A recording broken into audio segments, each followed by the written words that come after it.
Oui, nous passons à l'amendement 455 déposé par le groupe socialiste qui nous présente cet amendement.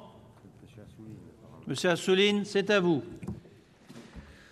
Bien, c'est un retour, mais peut-être que cette fois-ci, les arguments qu'on m'a opposés en ce qui concerne l'article 1 ne se poseront pas face à ce que je demande.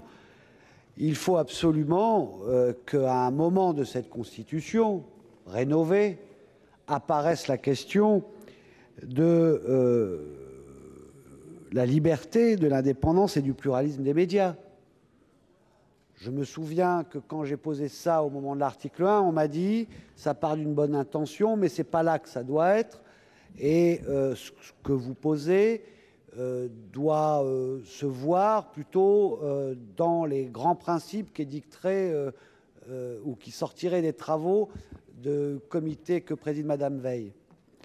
Là, il s'agit de dire, une fois dans la Constitution, que nous apportons protection constitutionnelle explicite au principe de liberté, d'indépendance et de pluralisme des médias, et que la loi doit rendre, concrétiser ces principes. Je dirais même, indépendamment de ce que fera la loi, et j'espère que la loi le fera, que la loi doit faire attention à ne pas porter atteinte à ces principes. Parce que j'entends aujourd'hui, notamment les projets au travers concernant la protection des sources des journalistes qui pourraient porter atteinte à cela. Dans le même sens, il doit lui permettre de garantir l'indépendance des médias en interdisant à toute entité économique dont l'activité et les revenus sont substantiellement générés par des commandes publiques de participer au capital d'une entreprise éditant des titres de presse et ou des services de communication audiovisuelle ou électronique. Tel est le sens, pour moi, de la proposition. D'autres dans cet hémicycle peuvent avoir une autre interprétation, mais on devrait pouvoir tous se rassembler sur le fait que, enfin, arrivé à ce moment des articles de la Constitution, soit mentionné et pris en compte l'indépendance, le pluralisme des médias, étant entendu que depuis 1958, on ne peut plus passer à côté du fait que les médias envahissent l'ensemble de notre vie sociale, qu'elles ont une influence extraordinaire sur la vie publique, et y compris le lien social. Il faut absolument que cette liberté, cette indépendance soit garantie. Si, monsieur le rapporteur, votre avis?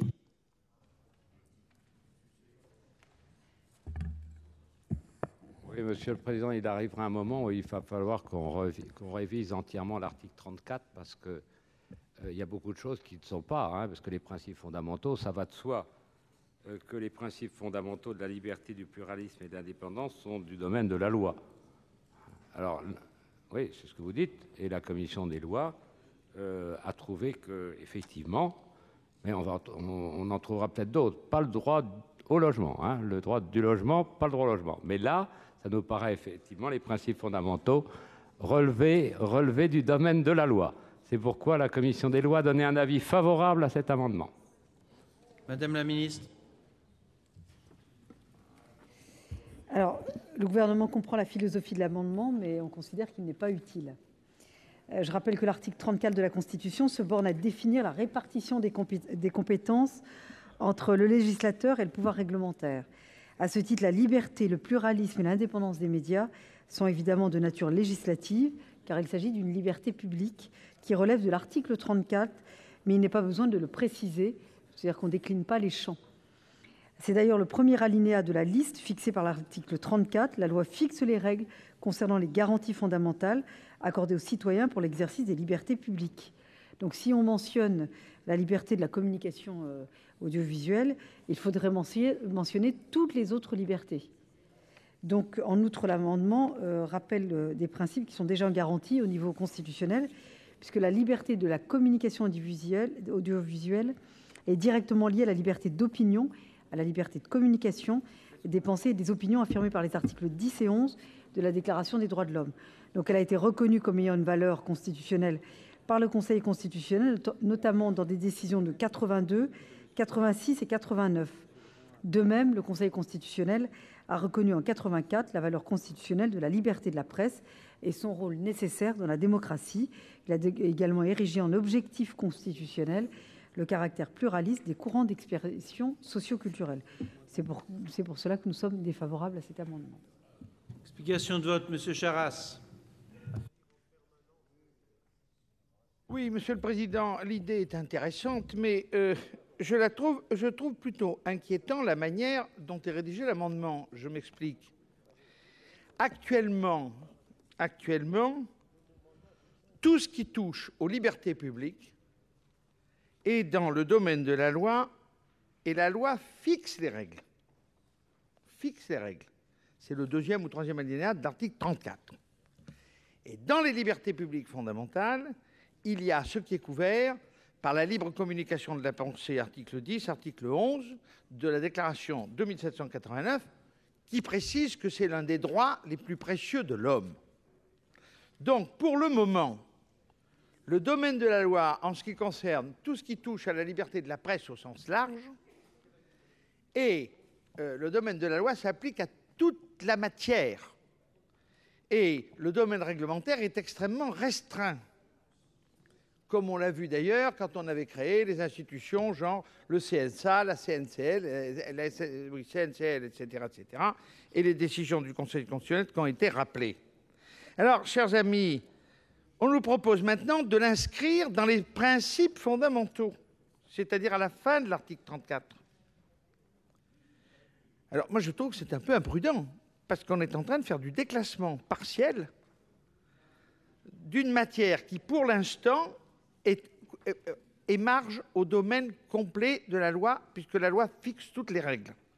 Alors, moi, ce que je voudrais proposer à nos collègues du groupe socialiste, c'est de faire remonter leur paragraphe dans la loi fixe les principes fondamentaux, c'est-à-dire au tout début de l'article 34. On fixe les règles, pardon. C'est-à-dire, puisque la commission des lois est d'accord pour le mettre, il vaut mieux le mettre dans le paragraphe où le législateur a complète compétence dans le domaine.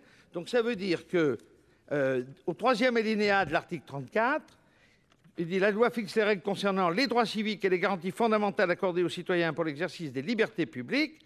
Là, on pourrait peut-être mettre ici les règles concernant la liberté, le pluralisme et l'indépendance des médias. Vous voyez, c'est-à-dire le faire remonter là, ce qui ne nous conduirait pas quand même à déclasser partiellement. Parce que tant qu'à faire d'accepter l'amendement, autant le mettre au bon endroit. Monsieur Assouline, explication de vote. Donc, je propose cette rectification. Elle est tout à fait satisfaisante si elle lève une ambiguïté et si elle permet aussi de répondre partiellement à ce que nous a expliqué Madame la garde des Sceaux. Donc, il est rectifié. Il n'y a pas besoin de... Parce que sinon, je fais une explication de vote sur l'amendement rectifié. Bien. Moi, je commençais à trinquer. Je me disais, on est là depuis mardi. Et puis, il n'y a pas eu un seul amendement proposé par... Quoi?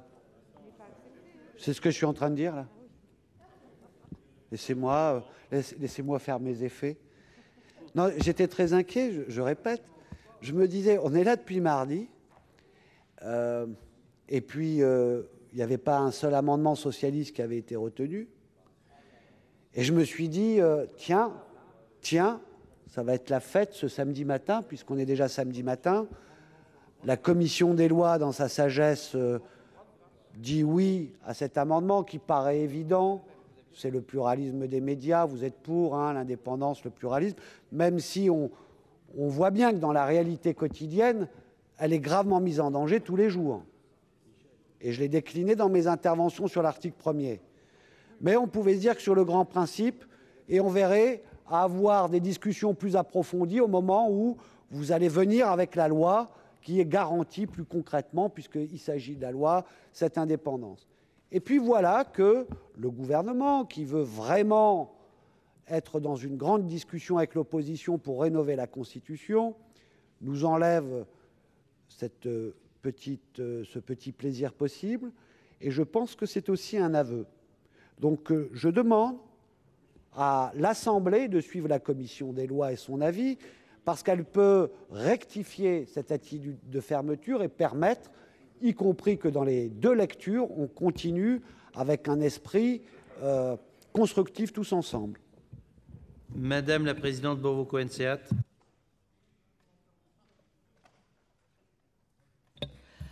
Oui, je vais voter évidemment cet amendement. Je dois dire que j'avais proposé, avant l'article 1 de la Constitution, de dire qu'un article additionnel disant que les droits fondamentaux, donc tels qu'ils sont inscrits dans le préambule de la Constitution, sont garantis par la puissance publique, ce qui permettait de couvrir l'ensemble des droits fondamentaux. Vous l'avez refusé, mais donc je le regrette d'ailleurs, mais évidemment je voterai ces amendements. Merci. Je vais donc mettre cet amendement aux voix. Qui est pour?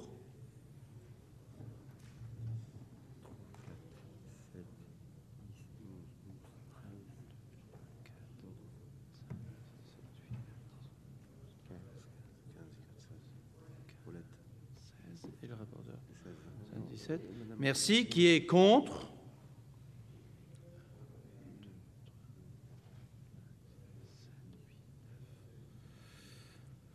L'amendement est adopté.